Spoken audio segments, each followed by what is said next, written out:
जळगाव तालुक्यात कॅम्पचे आयोजन करून ई-केवायसी सुरू।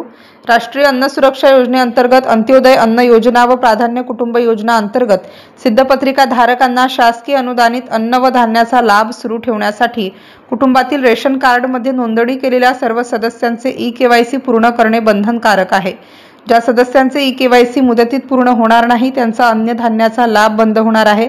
त्यासाठी सर्व पात्र लाभार्थ्यांनी आपल्या गावातील रास्त भाव दुकानदारांशी संपर्क करून तात्काळ आपली ई-केवायसी पूर्ण करून घ्यावे, अन्यथा रेशन कार्डातून त्या व्यक्तीचे ई-केवायसी होणार नाही अशा व्यक्तींची नावे शिधापत्रिकेतून वगळल्यास किंवा त्यांचे शिधा मिळण्यास बंद झाल्यास सर्वस्वी जबाबदारी शिधापत्रिका धारकांची राहील, अशा स्पष्ट सूचना शासनाकडून प्राप्त झालेल्या आहेत।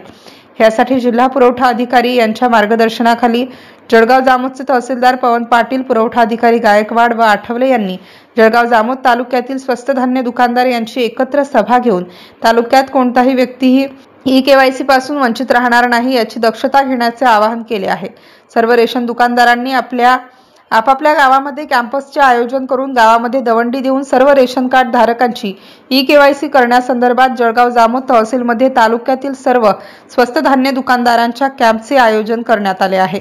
MCN न्यूज मराठी करिता अर्शद इक्बाल, जळगाव। आणि सर्व जामोदमधील 6 रेशन दुकानदार इथं उपस्थित असून आम्ही कार्डधारकांसाठी सुविधा म्हणून एक कॅम्प आयोजित केलेला आहे आणि सकाळपासून अशीच प्रतिसाद चांगला आहे आणि सर्व लाभार्थी थंब देऊन आधार कार्ड आपलं KYC करून घेत आहेत।